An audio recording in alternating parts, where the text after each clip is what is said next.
নমস্কার, আমি আশালতা। আজকে আমি আপনাদের টমেটো রুই রেসিপি করে দেখাবো, একটু আলাদা ধরনের রেসিপি। তো চলুন দেখে নেওয়া যাক। তো এখানে আমি রুই মাছ নিয়েছি 8 পিস, আর এখানে লাগছে কাঁচা লঙ্কা, টমেটো, রসুন। তো প্রথমে মাছটা ম্যারিনেট করে নেব নুন, হলুদ আর একটু শুকনো লঙ্কা দিয়ে ভালো করে মিশিয়ে রেখে দেব। এটা মিশিয়ে অন্তত 10 মিনিট 15 মিনিট রেখে দিলে ভালো হয়। তো এটা আমি রেখে দেবো, তাড়াতাড়ি থাকলে করে নিতে পারেন। এবারে মশলাটা করে নেব। টমেটো, কাঁচা লঙ্কা, রসুন আর টমেটোটা একসাথে বেটে নেব। আপনারা টমেটোটা ছোট ছোট করে কেটে দিলেও হয়ে যাবে, আবার শিলেও বেটে নিতে পারেন। আর এখানে 1 চামচ মেথি লাগবে, এটা আমি পাউডার করে নেব। এবারে কড়াইয়ে দিয়ে দিচ্ছি সর্ষের তেল।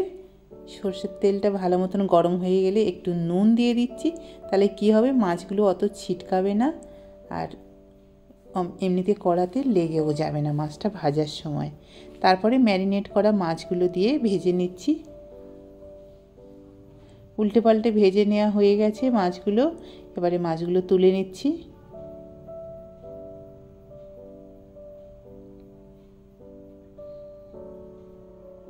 এবারে এই তেলের মধ্যে দিয়ে দিচ্ছি 5 ফোড়ন। 1 চামচ 5 ফোড়ন দিয়ে দিতে হবে। দিয়ে তারপরে টমেটো, রসুন আর কাঁচা লঙ্কার পেস্টটা দিয়ে দিতে হবে।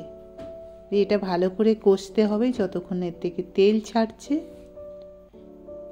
তারপরে কিছু মশলা এখানে যোগ করতে হবে, যেমন হলুদ, লঙ্কার পাউডার, আবার কাশ্মীরি লঙ্কার পাউডার, আর দিয়ে দিচ্ছি মেথি পাউডারটা। দিয়ে আবার একটু এটা ভেজে নিতে হবে।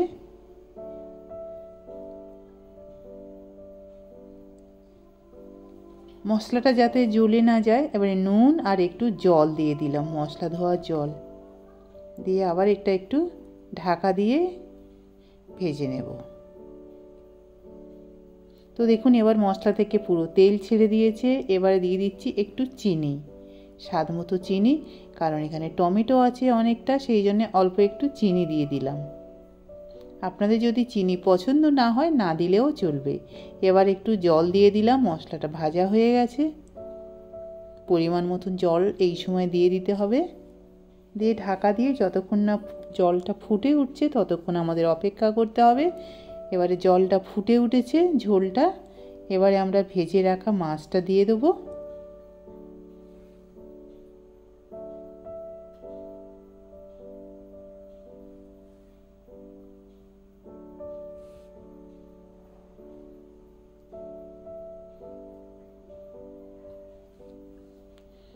এবার এটা ঢাকা দিয়ে আমাদের রান্না করতে হবে।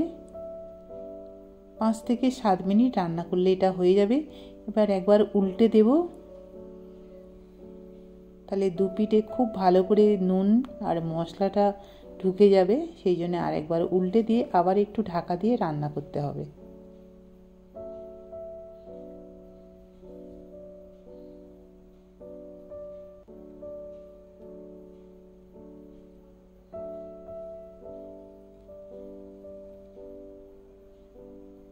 এটা রান্না হয়ে গেছে 7-8 মিনিট, পুরো ঝোলটাও খুব সুন্দর হয়ে গেছে। এবারে আমি দিয়ে দিচ্ছি একটু কাঁচা লঙ্কা আর একটু ধনেপাতা দিয়ে এবার এটা নামিয়ে নিতে হবে।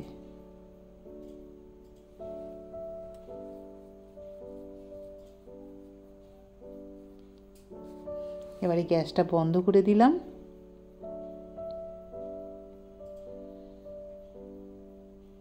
এবারে এটা গরম গরম ভাতের সাথে পরিবেশন করতে হবে। অসাধারণ খেতে। আপনারা অবশ্যই একবার এই রেসিপিটা বাড়িতে বানিয়ে দেখবেন, কেমন লেগেছে অবশ্যই জানাবেন। আমার এই রেসিপিটা যদি আপনাদের ভালো লাগে তাহলে লাইক করবেন, শেয়ার করবেন, সাবস্ক্রাইব করবেন, আর আমার বেল আইকনে ক্লিক করবেন, তাহলে নতুন নতুন ভিডিওর সাথে আপনারা আপডেট থাকতে পারবেন। নমস্কার।